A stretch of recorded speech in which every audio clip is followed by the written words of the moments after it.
Baghdad میں ایک نوجوان تھا، وہ بہت خوبصورت تھا اور اس کا کام نیل سازی تھا۔ وہ نیل بناتا بھی تھا اور گھوڑے کے سموں پر چڑھاتا بھی تھا۔ نیل بناتے وقت تپتی بھٹی میں سرخ شعلوں کے اندر وہ نیل رکھتا اور پھر آگ میں اسے کسی جمور یا کسی اوزار کے ساتھ نہیں پکڑتا تھا، بلکہ آگ میں ہاتھ ڈال کے اس تپتے ہوئے شعلے جیسے نیل کو نکال لیتا اور اپنی مرضی کے مطابق اسے شکل دیتا تھا۔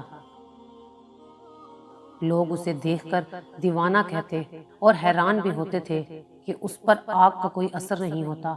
وہاں موصل شہر کا ایک شخص آیا۔ جب اس نے ماجرا دیکھا تو اس نے تجسس سے اس نوجوان سے پوچھا کہ اسے گرم گرم لوہا پکڑنے سے کیوں کچھ نہیں ہوتا۔ اس نوجوان نے جواب دیا کہ وہ جلدی میں لوہے کو اٹھا لیتا ہے اور اب اس پر ایسی کیفیت طاری ہو گئی ہے کہ میرا ہاتھ اسے برداشت کرنے کا عادی ہو گیا ہے اور اسے کبھی جمور یا پلاس کی بھی ضرورت نہیں پڑتی۔ اس شخص نے کہا کہ میں اس بات کو نہیں مانتا، یہ تو کوئی اور ہی بات ہے۔ اس نے نوجوان سے کہا کہ مجھے اس کی حقیقت بتاؤ۔ اس نوجوان نے بتایا کہ بغداد میں ایک نہایت حسین و جمیل لڑکی تھی اور اس کے والدین عمرے کے لیے گئے اور کسی حادثے کا شکار ہو کے وہ دونوں فوت ہو گئے اور یہ لڑکی بے یار و مددگار اس شہر میں رہنے لگی۔ وہ لڑکی پردے کی پلی ہوئی گھر کے اندر رہنے والی لڑکی تھی۔ اب اس کو سمجھ نہیں آتی تھی کہ زندگی کیسے گزارے۔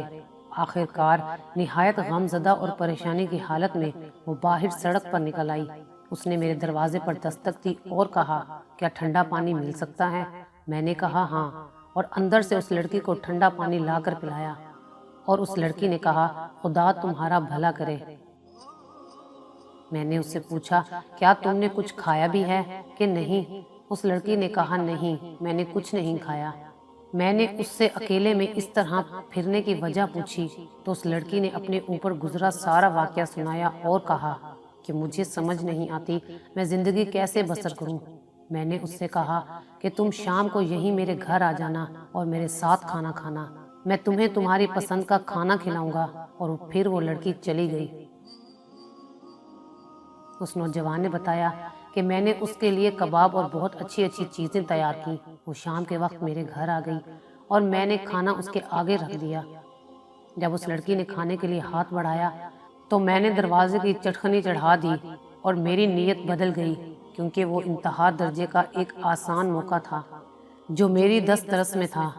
جب میں نے دروازے کی چٹکنی چڑھائی تو اس لڑکی نے پلٹ کر دیکھا اور اس نے کہا کہ میں بہت مایوس اور قریب المرگ اور اس دنیا سے گزر جانے والی ہوں۔ اس نے مزید کہا اے میرے پیارے بھائی، تو مجھے اللہ کے نام پر چھوڑ دے۔ وہ نوجوان کہنے لگا میرے سر پر برائی کا بھوت سوار تھا۔ میں نے اس سے کہا کہ ایسا موقع مجھے کبھی نہیں ملے گا، میں تمہیں نہیں چھوڑ سکتا۔ اس لڑکی نے مجھے کہا کہ میں تمہیں اللہ اور اس کے رسول صلی اللہ علیہ وآلہ وسلم کے نام پر درخواست کرتی ہوں کہ میرے پاس سوائے میری عزت کے کچھ نہیں ہے، اور ایسا نہ ہو کہ میری عزت بھی پامال ہو جائے اور میرے پاس کچھ بھی نہ بچے، اور پھر اس حالت میں اگر میں زندہ بھی رہوں تو مردوں ہی کی طرح جیوں۔ اس نوجوان نے بتایا کہ لڑکی کی یہ بات سن کر مجھ پر اللہ جانے کیا اثر ہوا۔ میں نے دروازے کی چٹکنی کھولی اور دستے بستہ اس کے سامنے کھڑا ہو گیا اور کہا کہ مجھے معاف کر دینا، میرے اوپر ایک ایسی کیفیت گزری تھی جس میں میں نبرد آزما نہیں ہو سکتا تھا، لیکن اب وہ کیفیت دور ہو گئی ہے۔ تم شوق سے کھانا کھاؤ اور اب سے تم میری بہن ہو۔ یہ سن کر اس لڑکی نے کہا کہ اے اللہ، میرے اس بھائی پر دوزخ کی آگ حرام کر دے۔ یہ کہہ کر وہ رونے لگی اور اونچی آواز میں روتے ہوئے کہنے لگی کہ اے اللہ، نہ صرف دوزخ کی آگ حرام کر دے بلکہ اس پر ہر طرح کی آگ حرام کر دے۔ نوجوان نے بتایا کہ لڑکی یہ دعا دے کر چلی گئی۔ ایک دن میرے پاس جمور نہیں تھا اور میں دھوکنی چلا کر نیل گرم کر رہا تھا۔ میں نے زنبور پکڑنے کے لیے ہاتھ بڑھایا تو وہ دہکتے ہوئے کوئلوں میں چلا گیا، لیکن میرے ہاتھ پر آگ کا کوئی اثر نہ ہوا۔ میں حیران ہوا اور پھر مجھے اس لڑکی کی وہ دعا یاد آئی، اور تب سے لے کر اب تک میں اس دہکتی ہوئی آگ کو آگ نہیں سمجھتا ہوں، بلکہ اس میں سے جو چاہے بغیر کسی ڈر کے نکال لیتا ہوں۔ اگر آپ کو ہماری یہ ویڈیو اچھی لگی ہو تو اسے لائک کریں، شیئر کریں اور مزید اچھی ویڈیوز دیکھنے کے لیے ہمارا چینل سبسکرائب کریں۔